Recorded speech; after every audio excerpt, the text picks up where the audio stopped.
Hello ladies and gentlemen, welcome to Mac for Motorcycles, and this is another episode of From the Owners where you get to know about the good and the bad bits of various motorcycles. So अगर channel पे अभी आप first time आए हो तो इस series में जो हम बात करते हैं अलग अलग मोटरसाइकिल्स की एक्सपीरियंस के बारे में जानते हैं, प्रोज एंड कॉन्स की बात करते हैं। तो ऐसी एक चैनल पे प्लेलिस्ट है from the owners, so you can hit this button और वहाँ पे आपको सारी मोटरसाइकिल जो भी अभी तक हमने रिव्यू की हैं उसके वीडियोज़ मिल जाएंगे। And the motorcycle we have today is KTM RC 390। So इस मोटरसाइकिल का सभी लोगों को पता ही होगा कि ये कितना स्टिफ कंपटीशन देती है अपने सेगमेंट की दूसरी मोटरसाइकिल्स को। इसको अपनी रेस डायनेमिक्स के लिए जाना जाता है और जो इसका प्राइस टू परफॉर्मेंस रेशियो है वो इतने सालों के बाद आज भी मेंटेन्ड है, क्योंकि इस प्राइस पे जो ये परफॉर्मेंस आपको देती है ऐसा किसी में भी नहीं मिलती है। तो ये जो मोटरसाइकिल है जो इसको ओन करते हैं उन्होंने इसको यूज़ परचेज़ किया था। तो ये 2016 मॉडल है, प्री फेसलिफ्ट। तो इसमें आपको दो पर्सपेक्टिव से इन्फॉर्मेशन मिलेगी। एक तो हम आपको बताएंगे इसमें ओनरशिप एक्सपीरियंस उनका, प्लस जब आप यूज़ मोटरसाइकिल खरीदते हैं तो आपको किन बातों का ध्यान देना चाहिए। ऑल्दो मैंने इसके ऊपर एक वीडियो बनाया हुआ है, अगर आपने वो वीडियो अभी चेक नहीं किया तो इस बटन को आप क्लिक करके वो वीडियो देख सकते हैं, क्योंकि इससे आपके काफ़ी सारे पैसे भी बचेंगे और आपके पास एक अच्छी मोटरसाइकिल भी आएगी।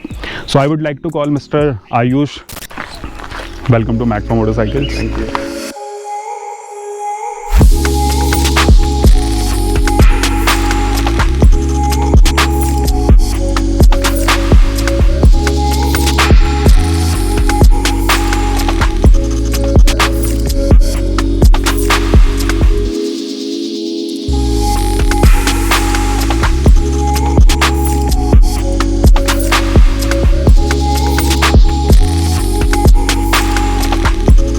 पहले क्वेश्चन से शुरू करते हैं कि आपको कितना टाइम हो चुका है इसको ओन करते हुए और आपने कितने किलोमीटर्स चला लिए? टाइम मेरे को अप्रॉक्सीमेट 14-15 मंथ्स हो गए हैं और 5000 किलोमीटर्स मैंने चला दी है। प्री ओन मोटरसाइकिल है, मैंने यूज़ ली थी उस टाइम पे 15,000 समथिंग चली हुई थी, अभी 20,000 समथिंग चल गई है। अच्छा, ठीक है। तो आपने किस प्राइस ब्रैकेट के अराउंड ली थी और जो आपने प्राइस में ली थी उसमें आपको बहुत बोलेंगे ना वो कि बहुत अच्छी डील मिल गई थी या जेन्युइन डील थी? तो और 2016 में इसका प्राइस कितना था और कितना रहना चाहिए 4 साल जो डेप्रिशिएट होने के बाद रहता है? डील की बात करें तो डील मुझे बहुत अच्छी मिली थी प्राइस के अकॉर्डिंग। प्राइस अगर हम अब 2021 की बात करें तो इसका अगर आप प्री ओन मोटरसाइकिल लेते हो 2016 मॉडल सेम 90,000 के आसपास, इससे ऊपर नहीं होना चाहिए। आयुष पहले RC 200 यूज़ करते थे, वो इन्होंने ब्रांड न्यू खरीदी थी और उसको बेचने के बाद इन्होंने अब ये RC 390 पे स्विच किया। तो रीज़न क्या था RC 390 पे स्विच करने का और RC 390 पे ही क्यों स्विच किया आपने? क्योंकि आप तो KTM चला चुके थे पहले एक बार, तो इसको कंसिडर करने के पीछे रीजंस आपके?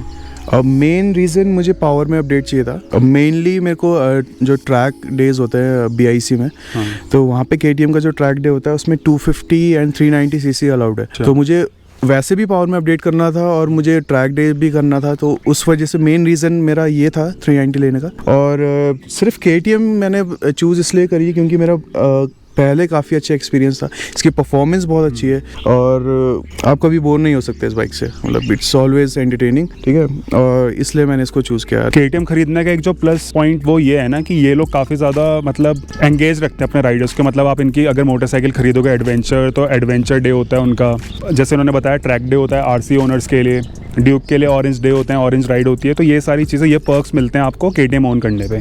तो doesn't matter you have a use motorcycle और ए ब्रांड न्यू वन, तो आपको ये सारी चीज़ें मिलेंगी ही मिलेंगी।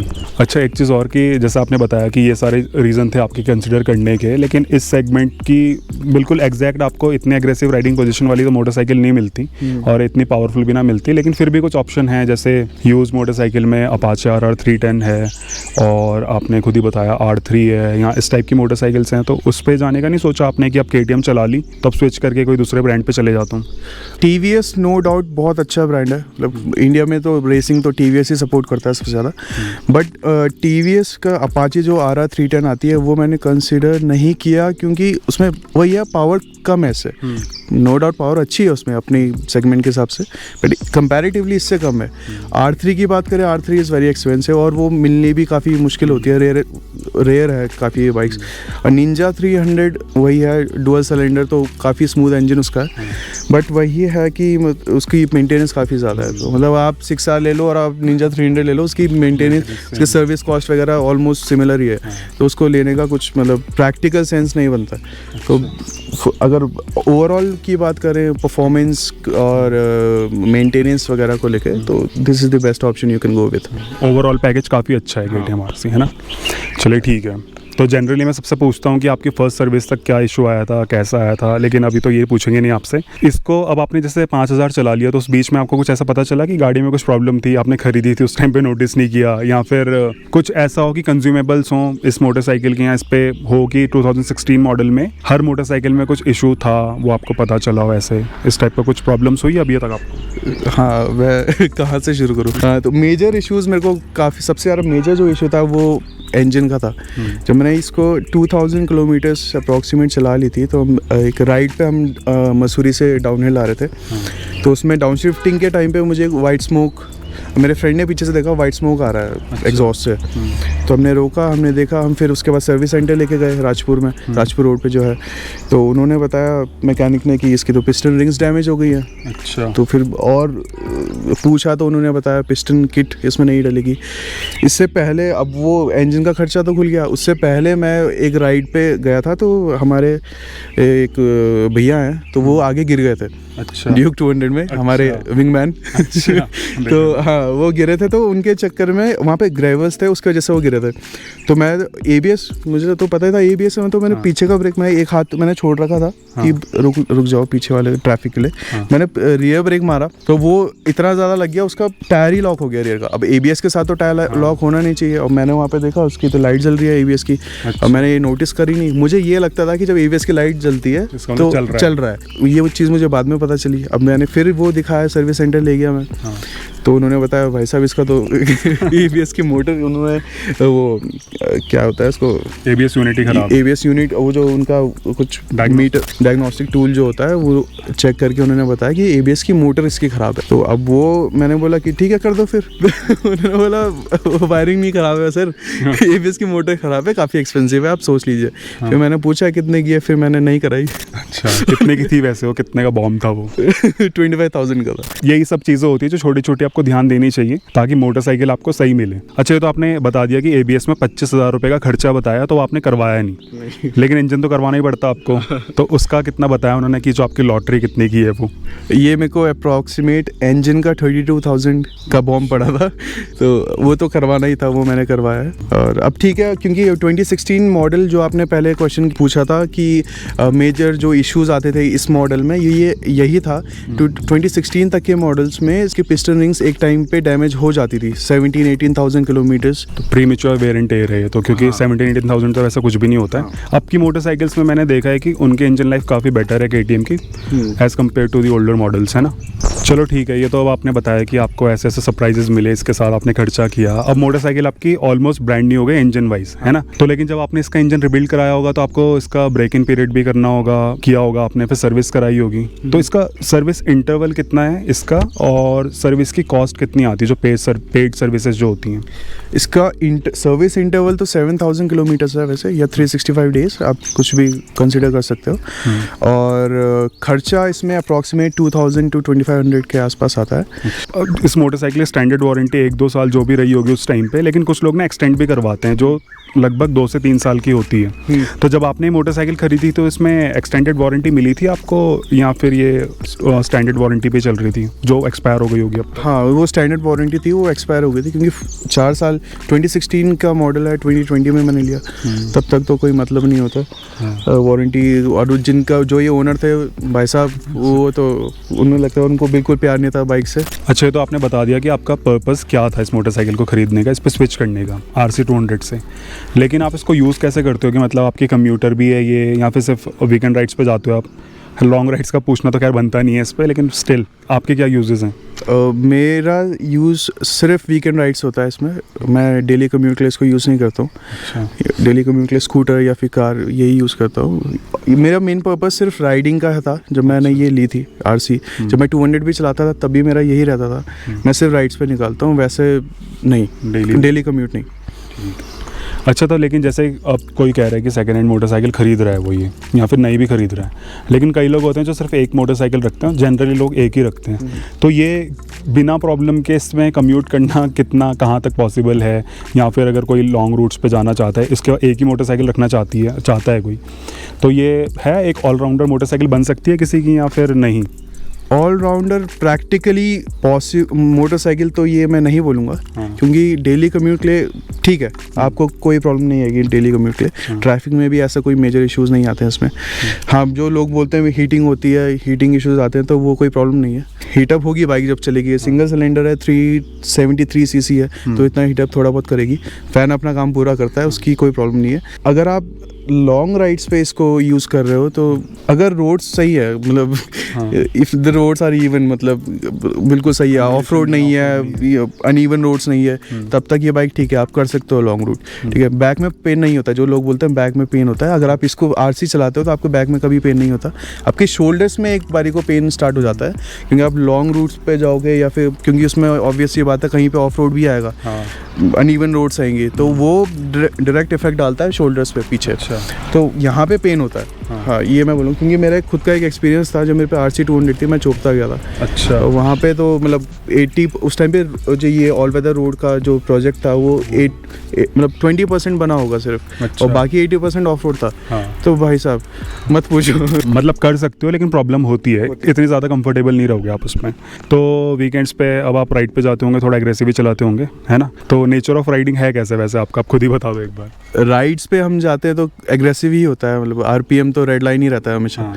ठीक है, तो नेचर ऑफ राइडिंग हमने इनसे इसलिए जाना क्योंकि अब हम माइलेज पूछेंगे इससे, तो माइलेज का हमें पता चलेगा, तो आपको पता चल जाएगा कि किस टाइप की राइडिंग स्टाइल में कितना माइलेज दे रही है ये। तो आपने बताया कि एग्रेसिव है, तो माइलेज कितना देती है फिर ये अप्रॉक्सीमेट 17-18 kmpl आपको माइलेज देती है। BS3 BS4 का तो थोड़ा ज़्यादा है। अच्छा। अगर आप एग्रेसिवली चला रहे हो या फिर ट्रैक पे चला रहे हो, वीकेंड राइड्स पे एग्रेसिवली चला रहे हो, तो 17-18 इतना ही है BS3 का। अच्छा। हाईवेज अगर आप हिट करते हो तो पॉसिबिलिटी है कि 20 शायद टच हो जाए।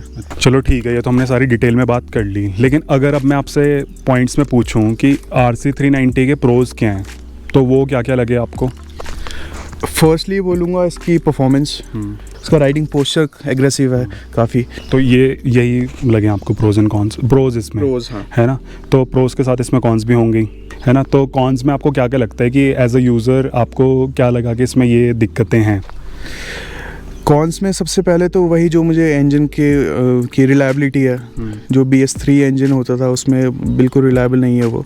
If you are buying a super sport machine, आप शोल्डर पेन या बैक पेन काउंट नहीं कर सकते, क्योंकि आपने वो चूज़ कर रहे हो आप, तो अगर ये सब आपको प्रॉब्लम है तो गो फॉर ड्यूक, है ना? वो ओवरऑल प्रैक्टिकल बाइक है, क्योंकि पर्पस बिल्ट है, और या अगर आप इसके पर्पस से इसको यूज़ करोगे तो ऐसा कोई आपको प्रॉब्लम होनी नहीं चाहिए, है ना? किन लोगों को सजेस्ट करोगे मोटरसाइकिल की? अब जैसे आपने प्रोज एंड कॉन्स बता दिए, आपने यूज़ भी कर लिए है, अब आपका अच्छा एक्सपीरियंस रहा है मतलब RC के साथ। फर्स्ट पॉइंट मैं जो रखूँगा इसका परफॉर्मेंस टू प्राइस रेशियो, बाकी सबसे अच्छा है। आप परफॉर्मेंस देख लो, दिस इज़ द बेस्ट। आपको 3 लाख में इससे अच्छी परफॉर्मेंस की मोटरसाइकिल नहीं मिल सकती। आप अगर आपको सिर्फ राइडिंग करनी है, अगर आपका मेन रीज़न राइडिंग है, मतलब 70% भी अगर आप राइडिंग यूज़ करो, 30% डेली कम्यूट, तो आप ले सकते हो। अच्छा। ऐसा नहीं है कि आप सिर्फ डेली कम्यूट के लिए अगर आप प्लान कर रहे हो ये बाइक, तो this is not meant for you. आपने जैसा बताया कि इतनी सारी चीज़ें हैं, तो इसमें आपको कुछ ऐसा भी लगा कि स्टॉक मोटरसाइकिल में कुछ चीज़ें बेटर हो सकती थी, ताकि जो आपका राइडिंग एक्सपीरियंस तो उसको आप एनहांस कर पाओ? तो इसमें आपने कुछ एक्सेसरीज या फिर कोई परफॉर्मेंस मॉड्स वगैरह कराए हो? हाँ, जो आपका फर्स्ट क्वेश्चन है कि आपके हिसाब से स्टॉक में कुछ और अपग्रेड्स हो सकते थे, तो KTM बहुत स्मार्ट है इन चीज़ों में।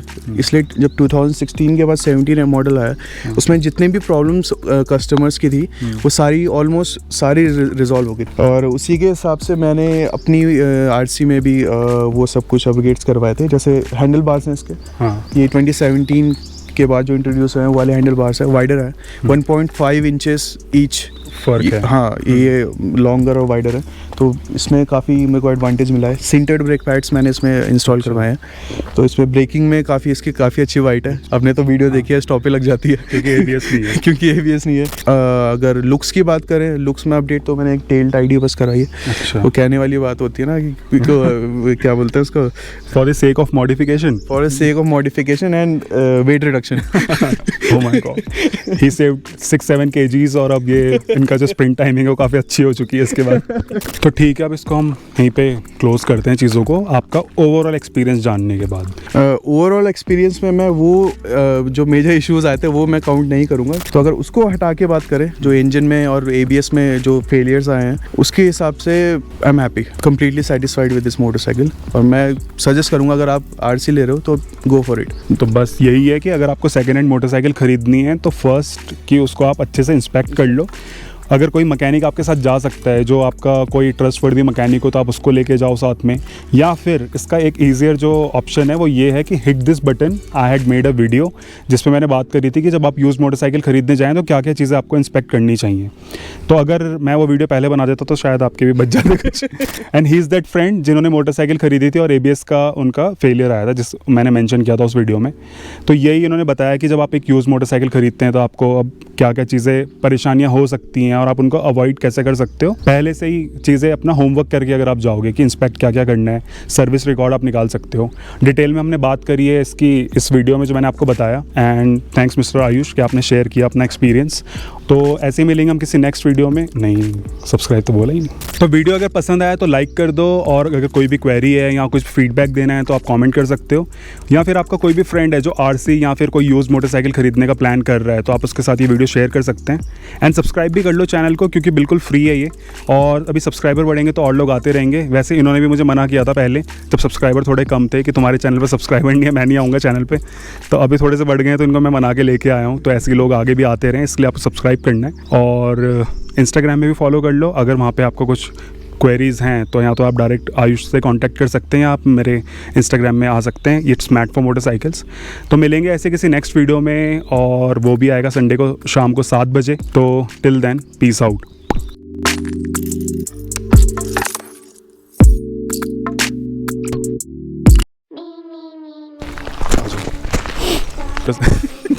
करते हैं फर्स्ट यार तो मजे क्वेश्चन कि कितना टाइम हो चुका है आपको मोटरसाइकिल। YouTube करियर खत्म हो जाएगा आज, ये मुझे नहीं पता था, हमारी बर्बादी के लिए आए हैं। ये सही था, शॉर्ट में निपटा दिया ना। हाँ, ये अच्छा था। सर्विस क्वालिटी की बात करें तो काफ़ी अच्छे मैकेनिक्स है। पूछा ही नहीं था। अच्छा नहीं, हाँ तो का फ्रेंड अभी सोच रहा है, प्लान कर रहा है RC खरीदने का, या आप ही सोच रहे हो, आपका कोई फ्रेंड, क्या बोल रहा हूँ मैं। अरे फर्स्ट टाइम है यार। इसकी मोटर उन्होंने वो क्या होता है इसको, ABS यूनिट ही खराब, ABS यूनिट, वो जो उनका कुछ मीटर, हाँ